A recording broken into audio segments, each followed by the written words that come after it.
ulangi nanti bisa di YouTube-nya. Oke, bismillah. Assalamualaikum warahmatullahi wabarakatuh.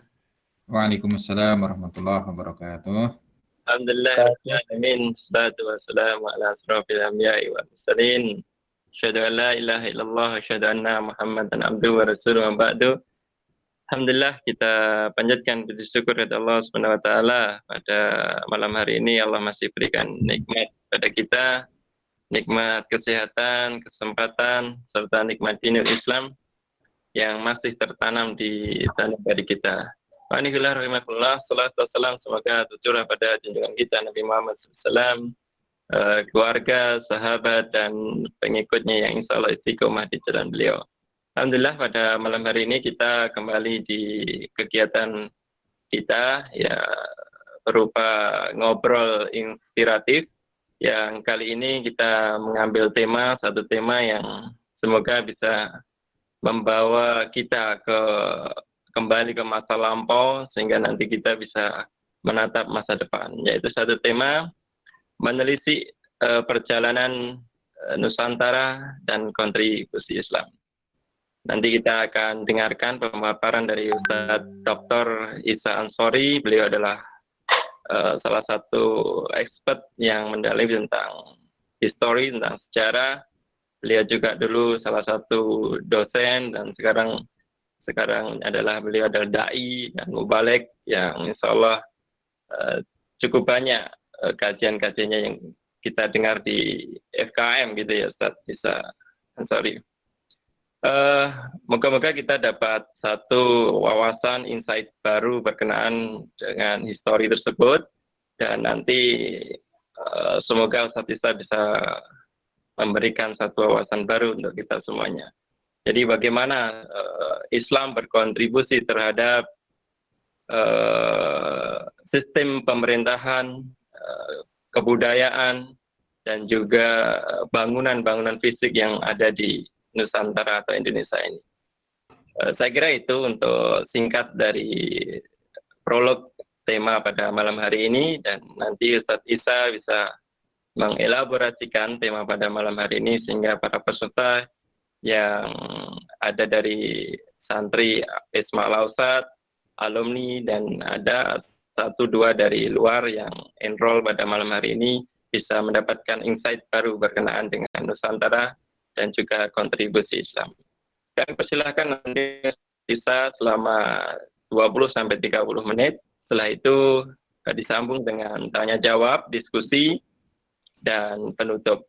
Kita buka kegiatan pada malam hari ini, diskusi ngobrol inspiratif pada malam hari ini dengan bacaan basmalah. Bismillahirrahmanirrahim. Kami persilahkan kepada Ustaz Isa untuk menyampaikan pemaparan materi di malam hari ini. Baik, terima kasih Ustaz Henry Wijiatmoko. Ya, saya baru tahu nama belakangnya Wijiatmoko. Ya, bismillahirrahmanirrahim. Assalamualaikum warahmatullahi wabarakatuh. Alhamdulillah rabbil alamin wa bihi nasta'in ala umri dunya waddin, wassalatu wassalamu ala asyrafil anbiya wal mursalin wa ala alihi wa ashabihi ajma'in wa man tabi'ahum bi ihsan ila yaumiddin. Amma ba'du. Alhamdulillah, pada malam hari ini saya merasa berbahagia karena Allah SWT mempertemukan kita semuanya, ya, keluarga besar Pesma Al-Ausat, demikian juga para peserta kajian yang bisa bergabung di malam hari ini, ya. Semoga meskipun ya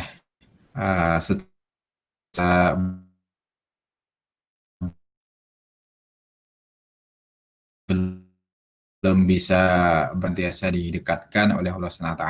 Ada satu athar yang senantiasa saya ingat, ya, disebutkan dalam athar tersebut, al-arwah junudun mujannadah, wa ma ta'arafa minha ikhtalafa wa ma tanakara minha ikhtalafa. Bahwa ruh itu, jiwa itu ibarat tentara yang saling dukung antara satu dengan yang lainnya. Kalau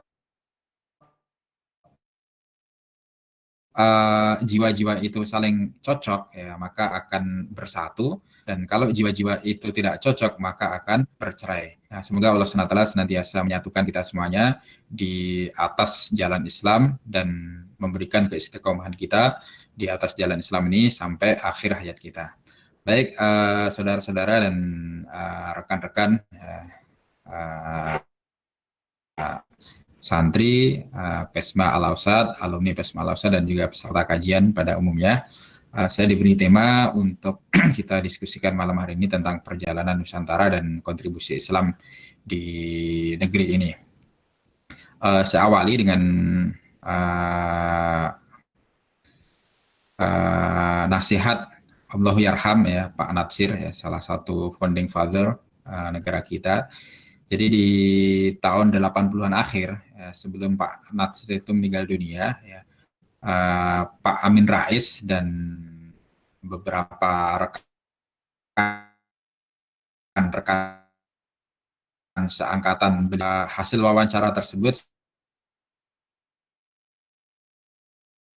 judulnya Percakapan Antar Generasi. Nah, salah satu hal yang menarik yang disampaikan oleh Pak Natsir dalam buku mewawancarai Pak Natsir dan juga generasi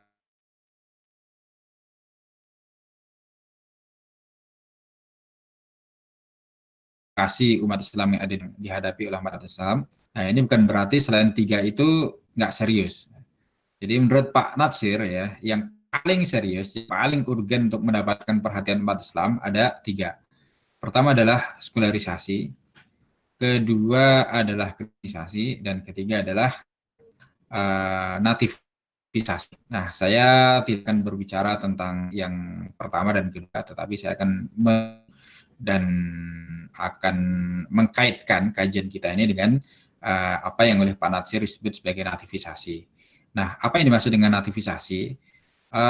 Yang dimaksud dengan nativisasi menurut penjelasan Pak Natsir adalah upaya untuk menyingkirkan Islam, upaya untuk membangkitkan peradaban lama, pra-Islam, kalau di negeri kita dalam hal ini adalah Hindu-Buddha atau peradaban sebelum Islam datang. Kenapa dihidupkan kembali? Sengaja dihidupkan untuk menyingkirkan peran Islam dari negeri kita. Jadi Islam dianggap sebagai barang asing yang kedatangannya tidak diterima oleh penduduk negeri kita. Justru Islam ketika datang itu malah merusak tatanan yang ada di negeri kita. Bahkan ada anggapan bahwa kedatangan Islam itu menyebabkan peradaban Nusantara itu mundur. Nah, ini kalau kita lihat dengan kondisi barangkali apa yang diperingatkan oleh Pak Natsir itu perlu untuk kita seriusi, kita perhatikan kembali bahwa yang namanya nativisasi ternyata itu merupakan sebuah gerakan yang konkret, gerakan yang nyata. Hari sebagai umat Islam di negeri kita ya, kita mayoritas, tetapi sering sekali umat Islam itu menjadi bahan bulian. Ada istilah yang sering sekali disampaikan untuk melecehkan dan merendahkan umat Islam. Misalkan dasar onta, ada lagi istilah kadrun ya, kadal gurun ya. Nanti kalau misalkan ada debat di dunia maya itu biar ya orang Islam marah ya, sering dibully, pergi saja sana ke Arab ya, pulang saja ke sana ke Arab ya. Jadi semuanya dianggap bahwa Islam itu ya dan Arab itu ya jelek dan kita lebih mulia daripada Islam, daripada Arab, atau peradaban Nusantara itu lebih mulia, lebih tinggi daripada Islam dan daripada Arab. Nah, ini merupakan sebuah kasus serius yang perlu mendapatkan perhatian dari kita generasi muda Islam. Nah, saudara-saudara kaum muslimin, saudara-saudara ya peserta ngobrol inspirasi yang saya banggakan ya. Kalau kita lihat ke dalam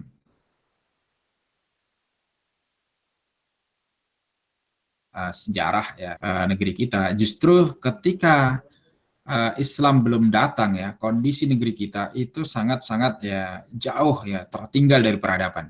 Misalkan barangkali ada di antara kita yang pernah jalan-jalan ke candi ya, kita lihat ya relief candi ya, pakaiannya ya mohon maaf ya, ada yang pakaiannya itu telanjang dada ya, dadanya itu terbuka, baik laki-laki atau perempuan sama saja. Bahkan kalau ada di antara kita yang pernah jalan-jalan ke Candi Ceto atau Candi Sukuh di barat Gunung Lawu, kita akan dapati pemandangan yang luar biasa, pornonya di candi itu. Patung laki-laki, bahkan alat kelamin laki-laki, bahkan proses persetubuhan ya, bertemunya alat kelamin laki-laki dan perempuan itu dipatungkan. Dan memang begitulah gambaran leluhur kita dulu. Jadi kalau hari ini misalkan ada yang mengejek bahwa jilbab itu adalah budaya Arab, bahwa kebaya itu adalah budaya asli Nusantara, ini juga salah ya. Budaya asli Nusantara dalam hal berpakaian itu bukan kebaya. Kebaya itu leluhur kita atau wanita kita memakai kebaya itu juga karena pengaruh dari budaya-budaya yang datang dari luar Nusantara. Jadi kalau mau konsisten kembali ke budaya Nusantara, ya lihat pakaian yang ada di candi-candi itu. Nah, demikian juga kalau kita lihat ya ke sejarah, kita kaji sejarah sebelum Islam datang ya, penduduk kita banyak yang tercerai-berai. Di istana ya rata-rata raja ya itu mereka memeluk agama Hindu ya, dan agama Hindu ini menjadi agama yang memang menguntungkan bagi para bangsawan. Kenapa demikian? Karena dalam Hindu ada kasta ya, dan para bangsawan mereka di kasta yang tinggi. Sementara rakyat kebanyakan ya mereka kastanya rendah. Nah, oleh karena itu ya banyak di antara mereka itu yang lebih memilih untuk mempertahankan agama lama yang oleh para peneliti modern, agama lama itu sering disebut sebagai agama animisme dan dinamisme. Nah, demikian juga ya di antara ya bentuk pertentangan antar agama pada waktu itu, kita bisa lihat sejarah ya.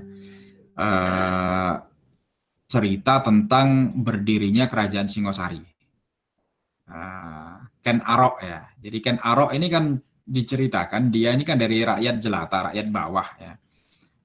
Tetapi ya didukung oleh pendeta ya untuk melawan Tunggul Ametung yang sama-sama beragama Hindu, tetapi yang satu pemuja Siwa, yang satu pemuja Wisnu. Jadi kalau dalam Islam itu semacam beda madhab atau beda sekte. Dan dari situlah kemudian Ken Arok membunuh Tunggul Ametung dengan merebut keris Empu Gandring ya. Empu Gandringnya juga dibunuh. Kemudian keris tadi dipakai untuk membunuh Tunggul Ametung, dan dalam sejarah ya kita mendapatkan ya cerita bahwa keris itu akhirnya juga menjadi senjata yang membunuh Ken Arok juga. Nah, termasuk juga yang terjadi sebelum Islam datang ke negeri kita ya. Ada satu agama namanya Bhairava Tantra. Bhairava Tantra ini merupakan agama hasil gado-gado lah. Jadi sinkretisasi, campuran antara kepercayaan yang datang dari India dengan kepercayaan lokal yang ada di negeri kita. Nah, biasanya aliran Bhairava Tantra ini akan mendapatkan banyak pemeluk ketika kondisi suatu negeri sedang kacau balau. Nah, seperti misalkan di akhir-akhir kerajaan Majapahit. Jadi setelah masa yang buruk, kerajaan Majapahit ini kan sering terlibat perang saudara. Dan akhirnya rakyat yang tidak tahu apa-apa sering jadi korban. Kemudian bangsawan juga tidak terima kalau misalkan yang naik jadi raja bukan berasal dari keluarga mereka. Ya. Nah, dalam kondisi seperti ini ya, raja yang naik atau bangsawan yang berkuasa itu sering mengikuti aliran Bhairava Tantra karena mereka berharap mendapatkan semacam legitimasi atau mendapatkan semacam ya agar disegani oleh kawan ataupun lawan. Nah, ritual yang dilakukan oleh aliran Bhairava Tantra ini sangat mengerikan sekali. Jadi Bhairava Tantra ini melakukan ritual-ritual yang bagi selain pemeluknya dianggap menjijikkan. Tetapi bagi pengikut Bhairava Tantra itu adalah jalan pintas untuk mendapatkan kasunyatan, mendapatkan kebahagiaan dan mendapatkan satu kondisi di mana orang itu akan ya semacam melebur dengan kenyataan tadi atau dengan kebahagiaan tadi. Nah, apa ritualnya? Ritualnya itu biasanya dilakukan di satu tempat lapangan, tempat untuk membakar mayat, namanya kesetra. Di situ laki-laki dan perempuan berkumpul bersama-sama, kemudian mereka berkeliling bersama-sama di situ, kemudian mereka lari-lari sambil membaca ya mungkin semacam mantra dan sebagainya. Nah, kemudian setelah itu dipilihlah beberapa orang gadis yang cantik-cantik untuk dikorbankan kepada dewa. Jadi tentu yang dipilih adalah yang cantik, karena kalau yang dipilih misalkan gadisnya itu nggak cantik ya, dewanya nggak mau menerima. Nah, jadi gadis tadi itu disembelih, ya, disembelih, kemudian darahnya itu diwadahi, dikumpulkan, kemudian diminum dengan menggunakan cawan. Jadi peserta atau orang yang ikut dalam ritual tadi, mereka sama-sama meminum darah tadi. Darah gadis yang dikorbankan tadi.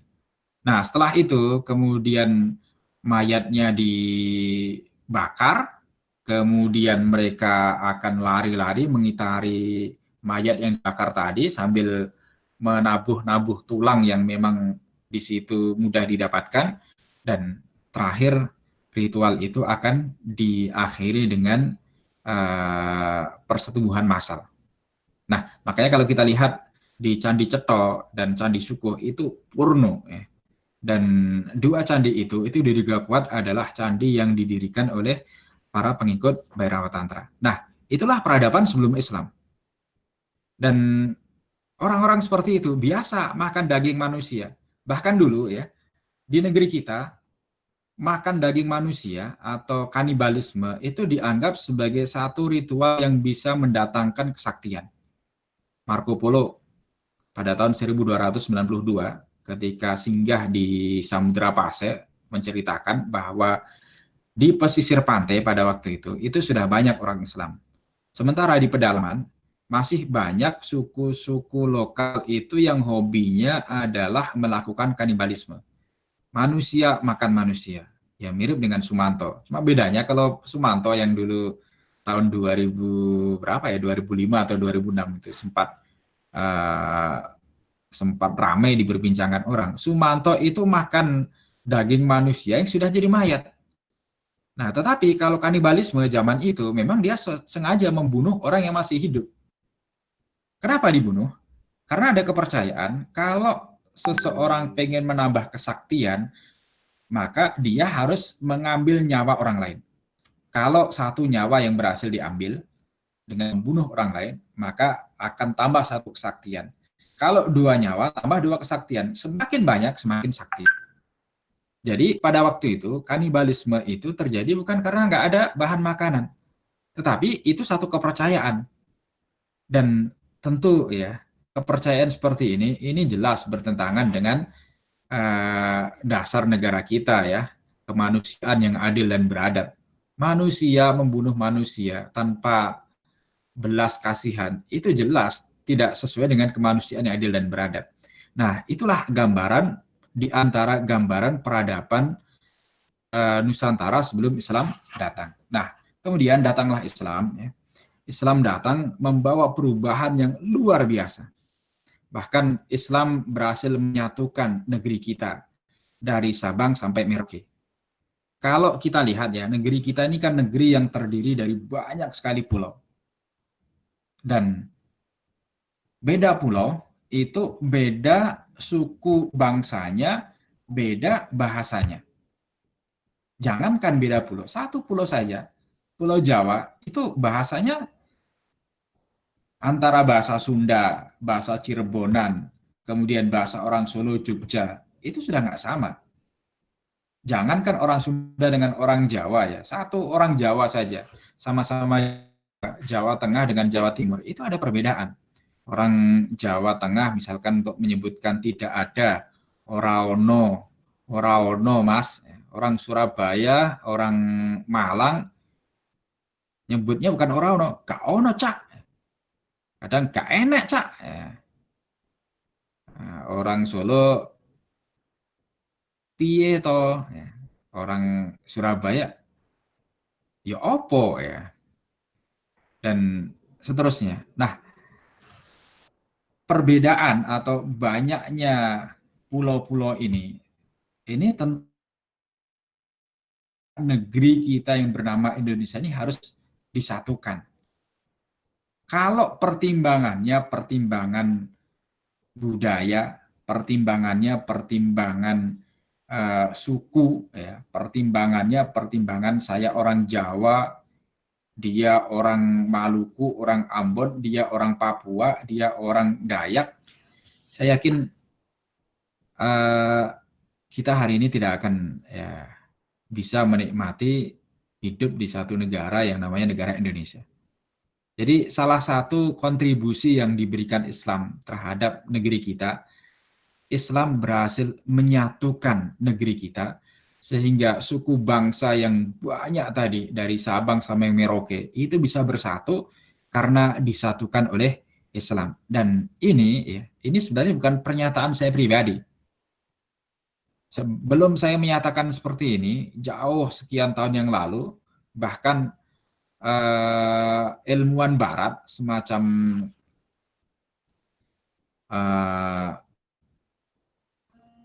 Kahin ya, McTurnan Kahin ya, dalam punya nasionalisme dan revolusi Indonesia itu sudah mengakui. Dia katakan ya, dua faktor terpenting yang mendukung pertumbuhan suatu nasionalisme terpadu bangsa Indonesia menurut McTurnan Kahin. Pertama adalah agama, kedua adalah bahasa. Ya. Agama yang dimaksud sini adalah agama Islam, sementara bahasa yang dimaksud sini adalah bahasa Melayu.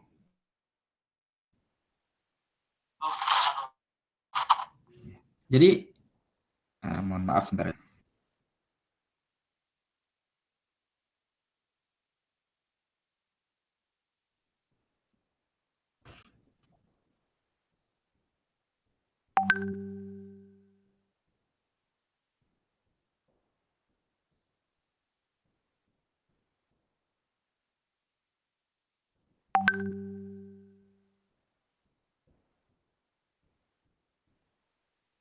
Mohon maaf ada tamu mau datang sini.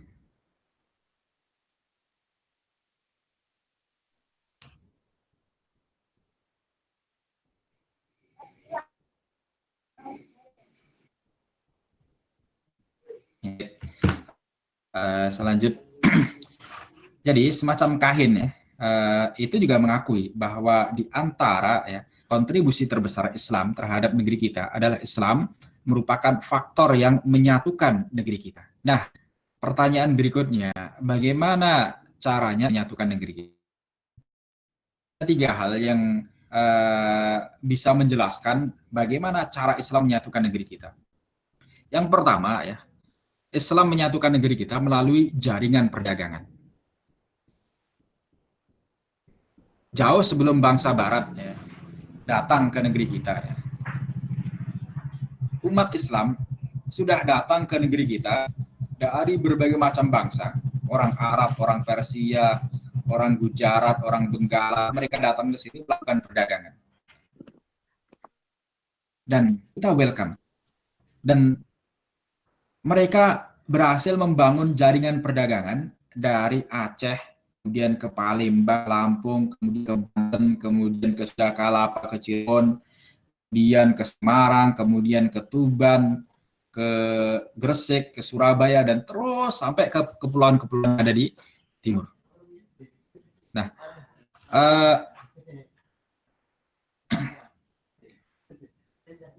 jalur atau jaringan perdagangan inilah yang digunakan oleh para dai, oleh para pedagang sekaligus dai yang datang ke negeri kita untuk memperkenalkan agama Islam kepada penduduk yang ada di Nusantara.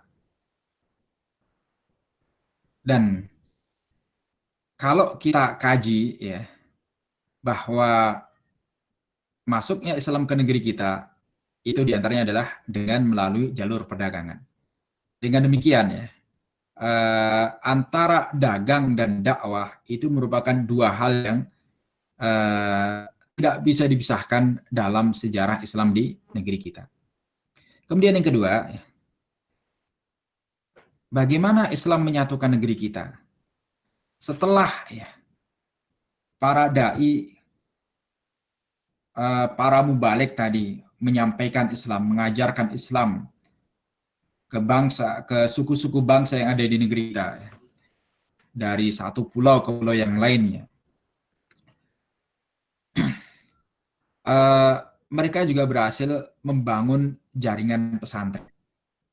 Dan jaringan pesantren inilah yang menyebabkan proses islamisasi di negeri kita itu bisa berjalan dan bisa menyebar ke tempat yang sangat luas sekali.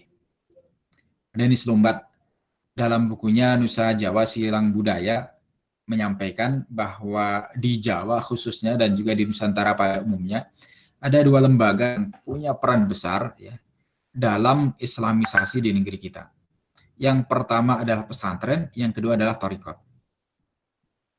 Nah, orang dulu ya, ketika mereka belajar di pesantren, biasanya kalau selesai dari pesantren itu akan ya melanjutkan ke pesantren lainnya atau pulang ke tempat, ke kampung halamannya, atau mungkin merantau ke tempat lain untuk mendirikan pesantren. Dan ketika satu pesantren berdiri, ya, maka biasanya akan melakukan pendekatan islamisasi kepada penduduk yang ada di sekitarnya. Nah, dari jaringan pesantren ini kemudian muncullah jaringan ilmu yang menyatukan antara bangsa kita dengan bangsa-bangsa lain yang ada di penjuru dunia. Bahkan mengangkat bangsa kita dari bangsa yang tidak begitu dianggap menjadi bangsa yang sangat dihormati. Dari jaringan pesantren inilah kemudian muncul orang-orang yang berangkat dari negeri kita ke tanah Arab, kemudian di sana mereka belajar, kemudian di sana mereka tampil menjadi ulama, dan bukan hanya mengajar untuk orang-orang dari Nusantara saja, tetapi juga mengajari orang-orang Arab saja, tetapi juga mengajari orang-orang Arab. Sebut saja misalnya Syekh Abdus Samad Al-Falimbangi, kemudian Imam Nawawi Al-Bantani, kemudian Mahfud At-Tirmasi, Yasin Al-Fadangi, dan sebagainya. Dan dulu ulama kita ya di Timur Tengah itu dikenal sebagai ulama yang rata-rata jago ilmu qiraah dan ilmu nahwu sorof. Nahwu sorofnya jago, ya. Padahal bukan orang Arab. Padahal ya, tampilannya pun juga ya nggak seperti orang Arab ya. Tapi dalam ilmu sorof ya, tata bahasa, kaidah, qawaidul lughah al-arabiyah, ternyata ulama kita dulu itu dikenal rata-rata adalah orang yang jago dalam masalah itu. Nah, sampai-sampai saya mendapatkan cerita ya.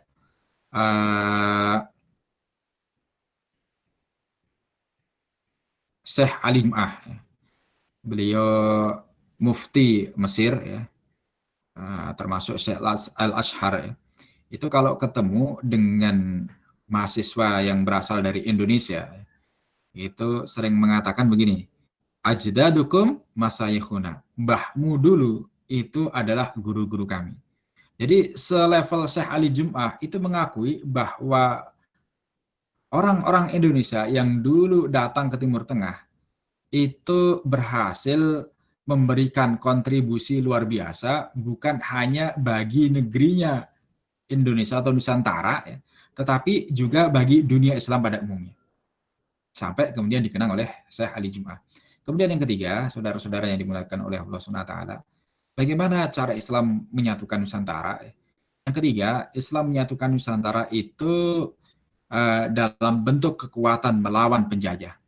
Jadi ketika datang penjajah dari barat, datang orang Portugis, datang orang Spanyol, datang orang Belanda, kemudian datang orang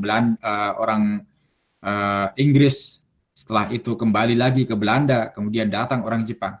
Kalau kita kaji perlawanan melawan penjajah dari ujung barat sampai ujung timur negeri kita, rata-rata perlawanan itu dilakukan oleh umat Islam, oleh kiai dan santri, oleh mereka yang menyatakan bahwa Allah adalah satu-satu Tuhannya ya, yang Maha Esa ya, dan Muhammad adalah utusan Allah SWT.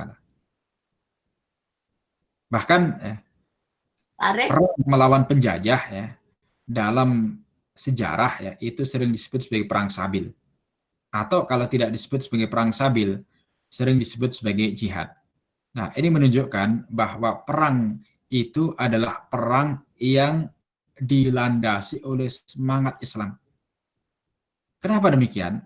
Karena Islam mengajarkan bahwa kita umat Islam ini adalah umat yang dilahirkan merdeka, bukan umat yang dilahirkan untuk ditindas oleh bangsa lain. Oleh karena itu, ketika datang penjajah, maka umat Islam tidak rela negeri ini dijajah oleh orang-orang barat. Umat Islam tidak rela kalau kemudian datang orang yang merusak jaringan perdagangan yang sudah sekian lama berhasil dibangun. Leluhur kita ya membangun relasi dengan bangsa-bangsa lain dengan damai, kemudian dirusak oleh penjajah. Nah, oleh karena itu, ketika datang penjajah, maka umat Islam bangkit melakukan perlawanan, dan karena perlawanan itulah kemudian Allah SWT memberikan rahmat ya, memberikan nikmatnya, kita diberi kemerdekaan, dan kemerdekaan itu diantaranya juga karena jasa umat Islam. Jadi sebenarnya kalau kita bicara tentang kontribusi Islam terhadap negeri kita itu sangat banyak sekali. Jadi kalau ada yang mengatakan bahwa Islam itu tidak memberikan kontribusi apa-apa, ini orang yang paham sejarah. Orang yang kurang piknik, bahkan tidak mau tahu terhadap sejarah negerinya sendiri. Dulu ketika saya belajar sejarah ya di Unpad ya, ketika kita bicara tentang sejarah Indonesia, maka mau nggak mau kita akan bicara tentang sejarah Islam. Bahkan ada satu mata kuliah tersendiri namanya Sejarah Islam Indonesia. Kita dulu mengambil mata kuliah itu 1 semester. Ini menunjukkan bahwa kontribusi Islam di negeri kita itu tidak bisa dipungkiri. Barangkali demikian yang bisa saya sampaikan sebagai pematik diskusi ya. Berikutnya saya kembali kepada moderator ya. Terima kasih atas perhatiannya. Silakan Mas Henry Wijiatmoko ya untuk dipandu diskusinya. Sebentar saya panggil tamu saya. Baik teman-teman, menarik sekali perbincangan kita tadi dengan Ustadz Isa, Dr. Isa, berkenaan dengan tema pada malam hari ini. Dan tentunya teman-teman sudah menyimpan beberapa pertanyaan ataupun feedback dari ngobrol inspiratif di malam hari ini. Maka bisa kita persilahkan teman-teman menyampaikan feedbacknya ataupun pertanyaan dengan tema pada malam hari ini. Kami persilakan teman-teman.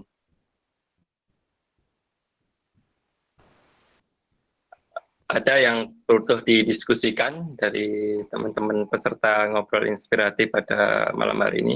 Tadi menarik, ada 3 hal sumbangsih umat Islam dalam menyatukan. Oh ya, silakan Mas Priyo Utomo mau menyampaikan pertanyaannya. Kami persilakan Mas Priyo, atau feedback dari pernyataan-pernyataan. Oh iya, terima Silakan, kasih Mengulus Teron. Baik Ustadz, Assalamualaikum Ustadz. Waalaikumsalam warahmatullahi wabarakatuh. Alhamdulillah. Di dalam sejarah Indonesia, sebagaimana yang kita tahu ini kan sudah bersistematis bahwa memang sejarah umat Islam itu seperti dihilangkan begitu. Dan ini berulang kali terjadi hal-hal semacam ini. Pada kenyataannya di lapangan itu teks-teks ya, narasi-narasi terkait dengan kemenangan umat Islam, bahwa memang yang dulu memperjuangkan Indonesia ini umat Islam itu memang sengaja dihilangkan. Bahkan saya masih teringat itu di buku-buku saya itu banyak sekali hal-hal yang sebenarnya umat Islam berperan banyak di sana itu dihilangkan. Nah ini menurut Ustadz ini apa yang harus kita lakukan sebagai umat Islam? Ini seolah-olah kalau kita istilahnya mempluk lagi tentang sejarah bahwa umat Islam yang sebenarnya memperjuangkan Indonesia itu malah kita yang dilabeli hal-hal yang tidak baik. Ini bagaimana tahapan-tahapannya ini? Mohon saran dari Ustadz dan arahannya. Jazakumullah khairan. Baik, terima kasih Mas Priyo Utomo. Sebenarnya Presiden pertama negeri kita itu sudah memberikan saran yang cukup bagus. Sarannya apa? Jas merah, jangan sekali-kali melupakan sejarah. Nah, kalau ya kita ikuti saran beliau, insya Allah kita akan mendapatkan banyak manfaat yang luar biasa. Nah, ketika kita bicara tentang sejarah, sebenarnya kan kita tentang ingatan. Orang itu ya kalau dia punya banyak ingatan ya, ingatannya kuat ya, pasti kita sepakatnya ya, orang ini adalah orang yang cerdas, ya, orang yang insya Allah akan dimudahkan segala urusannya. Tapi ketika orang itu ingatannya berkurang, bahkan hilang ingatan, maka orang sepertinya akan menjadi orang yang gampang ya, gagap ya, kemudian linglung, bingung, dan bisa saja dia akan menjadi orang yang kehilangan arah. Nah, demikian juga dengan sejarah. Kita bicara sejarah itu kan bicara tentang merawat ingatan. Nah, maka dari itu ya kita penting untuk merawat ingatan ini agar kita tidak kehilangan arah, agar kita tidak kebingungan, dan juga kita tidak menjadi umat yang gampang sekali diombang-ambing. Nah, kemudian bagaimana cara merawat ingatan itu? Ya, mau tidak mau kita harus menyampaikan sejarah ini kepada generasi kita, generasi anak cucu kita, baik menyampaikan melalui lisan atau juga menyampaikan melalui tulisan.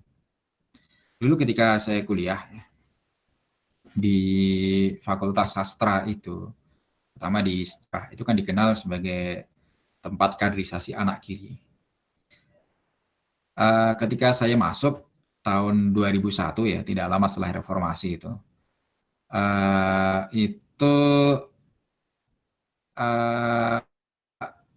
saya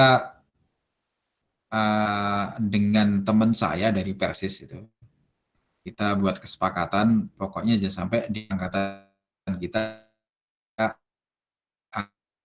ada yang ikut kaderisasi gerakan kiri, dan alhamdulillah berhasil. Nah, kemudian ya saya bertanya-tanya kepada senior-senior, kenapa sih banyak mahasiswa yang tertarik untuk ikut gerakan kiri? Nah, kemudian di antara yang diceritakan oleh senior saya, karena begini ya,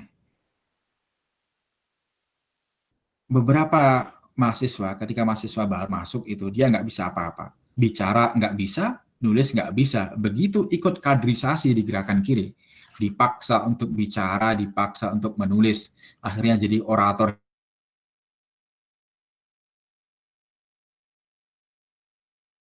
Karena dia aktif di gerakan kiri, tentu kemahiran untuk orasi, kemudian kemahiran untuk menulis itu digunakan untuk membela paham kiri yang dia pelajari gerakannya tadi. Nah, kita sebagai Islam tentu kita lebih berhak untuk melakukan seperti itu, karena itu bagian daripada usaha kita untuk merawat ingatan tadi dengan menyampaikan sejarah tadi secara lisan, menceritakan kepada orang lain, menceritakan kepada anak cucu kita, atau juga mengajarkan kepada murid-murid kita, atau juga menuliskan sejarah tadi dalam satu buku yang bisa dibaca oleh generasi setelah kita. Wallahu a'lam bishawab.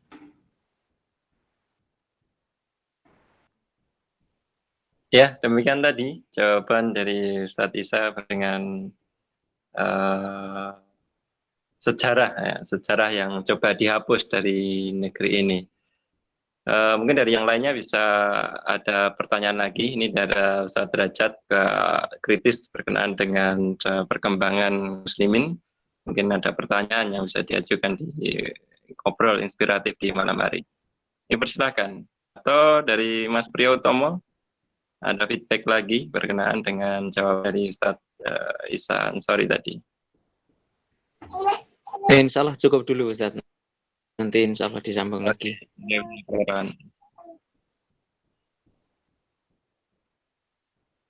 Oke, silakan. Di Bekasi, Mas Taufik, alumni Tisma Al-Ausat.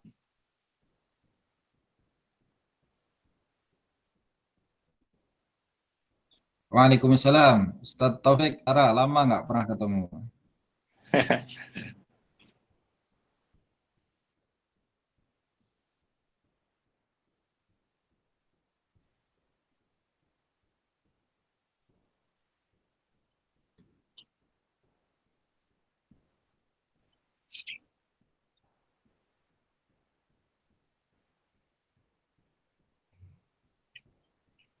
Baik.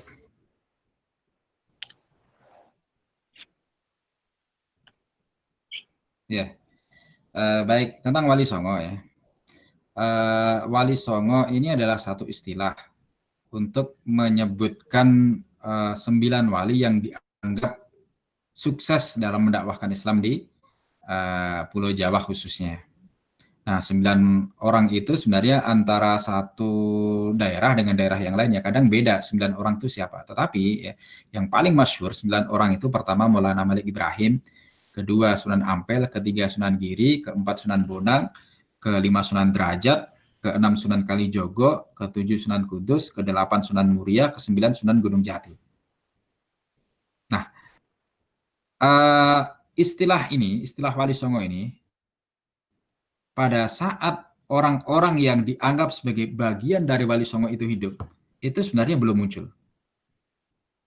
Dan 9 orang tadi itu juga tidak hidup pada satu waktu sehingga semuanya bisa kumpul bersama.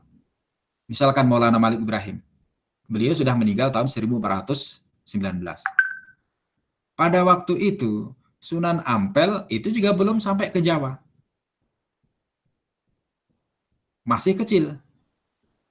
Sunan Ampel baru ke Jawa itu di pertengahan abad ke-15, tahun 1440-an atau 50-an. Sunan Bonang bahkan juga belum lahir, Sunan Giri juga belum lahir. Sehingga mustahil kedua Sunan ini, Sunan Giri, Sunan Bonang itu ketemu dengan Maulana Malik Ibrahim. Kemudian Sunan Gunung Jati itu juga masih di Pasai. Bahkan mungkin juga belum lahir ya. Ketika Sunan Ampel meninggal dunia pun Sunan Gunung Jati juga belum pernah ketemu dengan Sunan Ampel. Nah, oleh karena itu sebenarnya istilah ini istilah yang dimunculkan beberapa masa setelah orang-orang yang punya kontribusi dakwah Islam di Pulau Jawa ini meninggal dunia. Karena mereka adalah orang-orang yang cukup berhasil, kemudian oleh masyarakat keberhasilan mereka ini senantiasa dikenang. Dan kemudian diberilah gelar bagi 9 orang itu sebagai Wali Songo. Nah, ini mirip seperti gelar pahlawan revolusi. Ahmad Yani, kemudian Piri Tendean, dan Kolonel Sugiono, dan yang lainnya ya, pahlawan revolusi yang 7 orang itu. Di tahun 65, sebelum mereka meninggal dunia, mereka nggak pernah disebut sebagai pahlawan revolusi. Tetapi setelah mereka meninggal dunia, jadi korban keganasan PKI, mengenang jasa mereka, maka kemudian muncullah istilah pahlawan revolusi. Nah, demikian juga dengan istilah Wali Songo. Nah, sebenarnya Wali Songo ini ya kalau dari person-personnya, individu-individunya, maka ya mereka ini adalah orang yang nyata, ya. Mereka adalah para dai yang memberikan kontribusi luar biasa, yang berdakwah di tanah Jawa, dan Meskipun sebelum mereka sudah ada dai yang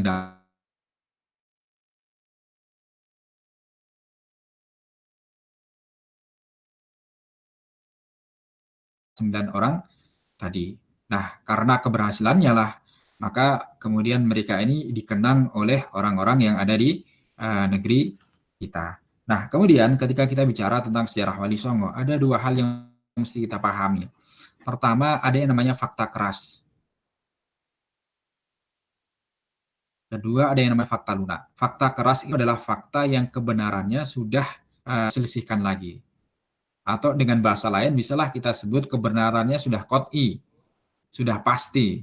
Sehingga kalau ada orang yang menyelisihi fakta tersebut, maka orang ini jelas akan ditolak pernyataannya. Nah, berkaitan dengan sejarah Wali Songo, yang masuk dalam fakta keras itu adalah bahwa Wali Songo itu wujud, mereka ada, mereka pernah berdakwah di negeri kita, itu adalah sebuah kebenaran yang tidak bisa ditolak. Jadi kalau ada orang yang menganggap, Wali Songo itu nggak ada, gimana kita akan mengatakan Wali Songo nggak ada? Sementara ya peninggalan mereka, ya, makam mereka, kemudian Masjid Demak, kemudian bahkan beberapa naskah yang diduga kuat itu adalah naskah yang dikarang oleh Wali Songo, itu masih bisa kita temukan sampai hari ini. Kemudian yang kedua adalah fakta lunak.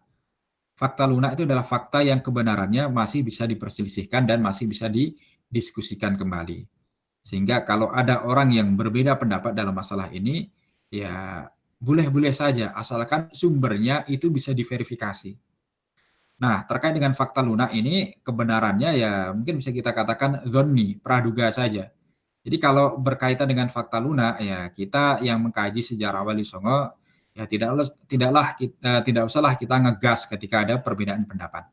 Nah, terkait dengan fakta lunak, dalam sejarah Wali Songo ini, apa saja yang masuk dalam fakta lunak? Yang masuk dalam fakta lunak, kebenarannya masih bisa diperselisihkan adalah rincian tentang cerita atau detail tentang cerita Wali Songo. Jadi detail tentang cerita Wali Songo itu sebuah fakta yang orang boleh saja berbeda pendapat. Kenapa demikian? Karena memang ketika kita bicara tentang sejarah Wali Songo, sumber awalnya itu memang masih banyak yang mengandung problem.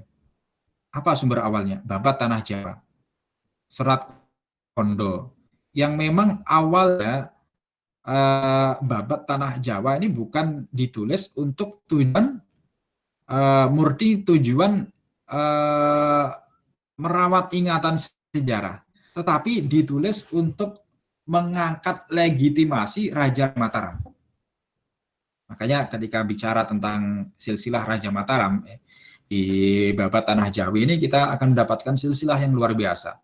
Raja Mataram itu silsilahnya dari jalur kanan itu ditulis sampai Nabi Adam. Hebat kan? Nabi Adam. Nanti anehnya Nabi Adam itu punya keturunan tokoh-tokoh wayang. Keturunannya Pandu, kemudian Pandu menurunkan Arjuno, Arjuno menurunkan Abimanyu, Abimanyu menurunkan Parikesit. Nah, Parikesit inilah yang kemudian menurunkan Raja-Raja Mataram, Raja-Raja Jawa, Raja-Raja Mataram. Kemudian nanti ke jalur kiri, silsilahnya itu sampai ke Dewi Nawangwulan. Cerita legenda dalam masyarakat Jawa. Nah, makanya rincian tentang sejarah Wali Songo ini, ya karena problem sumber yang memang dari awal problematis, ya ini masuk dalam fakta lunak yang kebenarannya masih diperselisihkan. Termasuk misalkan ya beberapa tahun terakhir ada yang menyatakan bahwa Wali Songo itu utusan Khilafah Turki Utsmani. Nah, saya sudah menjelaskan ketika ya baik secara lisan atau secara tulisan, ya secara lisan ya ketika diminta untuk ngisi kajian di FKM, bahwa Wali Songo ya itu tidak diutus oleh Khilafah Turki Utsmani. Nah, terus yang ngutus siapa? Yang ngutus ya beda wali, beda yang ngutus. Maulana Malik Ibrahim yang ngutus bukan Khilafah Turki, tetapi Sultan Zainal Abidin Bahyan dari Samudra Pasai. Kemudian Raden Rahmat datang ke Jawa, itu bukan karena diutus untuk berdakwah awalnya. dia datang ke Jawa itu untuk mengunjungi bibinya yang menjadi istri Raja Majapahit. Nah, karena negerinya Campa itu diserang oleh orang Anam, maka oleh Raja Kertawijaya, suami dari bibinya tadi, ya, itu kemudian Raden Rahmat ini, Sunan Ampel ini diminta untuk tinggal di Jawa dan tidak usah pulang ke Campa. Kemudian Sunan Bonang, Sunan Giri, siapa yang mengutus berdakwah? Gurunya, siapa gurunya? Sunan Ampel dan Maulana Ishak. Demikian juga dengan sunan-sunan yang lainnya. Nah, cerita seperti ini, ya, kalau ada di antara kita yang tidak sependapat, berbeda pendapat, ya kita tidak usah ngotot-ngototan. Tidak usah saling menyalahkan. Tidak usah saling, ya, ayel-ayelan. Ya. Karena ini masuk dalam fakta lunak yang seseorang boleh berbeda pendapat dalam masalah itu. Wallahu a'lam bishawab. Iya, menarik sekali. Meskipun perbincangan kita juga akhirnya mengarah ke para wali ya. Ya, oke. Memang ini angan kita dibawa kembali ke masa lampau yang menarik ketika membicarakan sesuatu yang sudah berlalu dan itu sifatnya lama.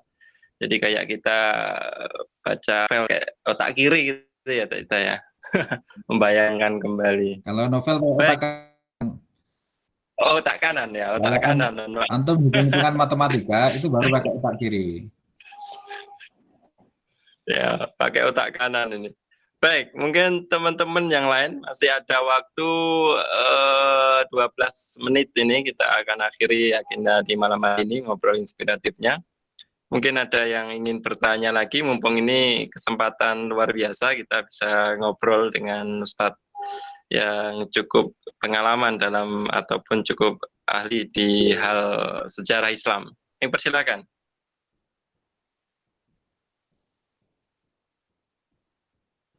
Ya, itu ada pertanyaan itu dari Ustadz Juhud itu. Kalau mencari referensi untuk sejarah Nusantara yang benar apa Ustadz? Nah, bisa dijawab itu Ustadz. Ya. Sebenarnya kalau kita bicara tentang referensi, ya itu juga harus diperjelas dulu. Karena sejarah Nusantara itu kan panjang sekali. Jadi sejarah Nusantara yang bagian mana? Nah, kalau bagian Wali Songo misalkan ya, banyak yang bisa kita baca. Misalkan bukunya Pak Solihin Salam, sekitar Wali Songo. Kemudian bukunya Kiai Haji Abdullah bin Nuh, riwayat tentang Wali Songo. Kemudian bukunya, mohon maaf di sini. Nah, satu ini ya. Ini penelitiannya Pak Samsud Duha, Sejarah Sunan Ampel. Nah, ini kalau kita bicara tentang sejarah Wali Songo. Nah, kalau kita bicara tentang sejarah Nusantara secara umum ya, kalau antum mau mengkaji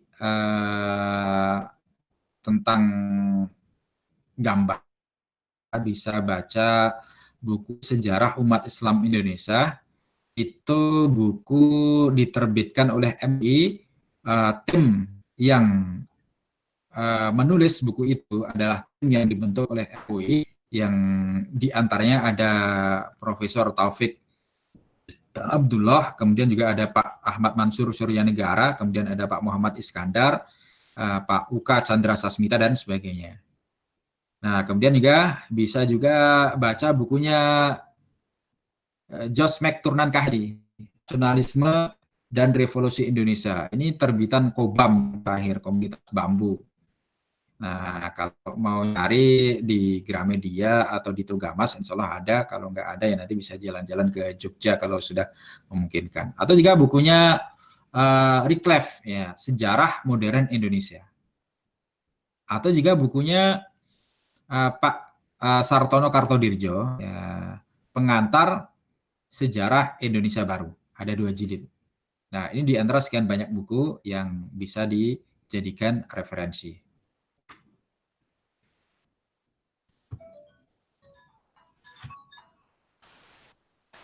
Ya, itu demikian tadi penjelasan dari Ustadz Ista. Mungkin dari teman-teman silakan, masih ada hal yang ingin dibincangkan, mumpung masih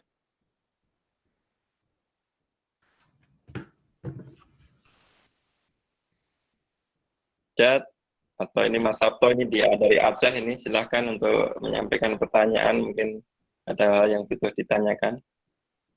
Ini, olah, malah live Mas Sabto dari Aceh. Ya ini Ustaz, mungkin juga gimana nih peran kita ini sebagai pengelola anak juga peran mahasiswa sendiri untuk mempertahankan sejarah ini sehingga peran kaum muslim ini tidak hilang dari Nusantara ini. Itu Ustaz. Mungkin ada tipsnya bagaimana ini bisa jadi closing statement juga di malam hari ini Ustaz. Silakan Ustaz. Ya, baik. Sebenarnya kalau kita bicara tentang sejarah itu kan kita bicara tentang perubahan. Jadi sejarah itu perubahan yang diceritakan oleh orang yang hidup pada masa berikutnya. Jadi perubahan di masa lalu yang diceritakan oleh orang yang hidup pada masa sekarang. Nah, kalau kita bicara tentang perubahan, di situ ada peran peran pemuda yang turut mengawal atau bahkan menjadi peletup dari perubahan tersebut. Nah, oleh karena itu, ya saya ya sampaikan ya sebagai nasihat bagi diri saya pribadi dan kepada rekan-rekan semuanya ya. Ya, mari kita menjadi pelaku sejarah. Bukan hanya penikmat sejarah, tetapi pelaku sejarah. Sejarah perubahan, sejarah perjuangan terhadap nasib umat Islam yang ada di negeri kita khususnya dan juga yang ada di atas dunia ini pada umumnya. Di awal abad 20, tahun 1912-an atau 19 ya belasan lah. Itu tahun-tahun yang dalam periode sejarah Indonesia disebut sebagai masa kejayaan penjajahan Barat terhadap negeri kita.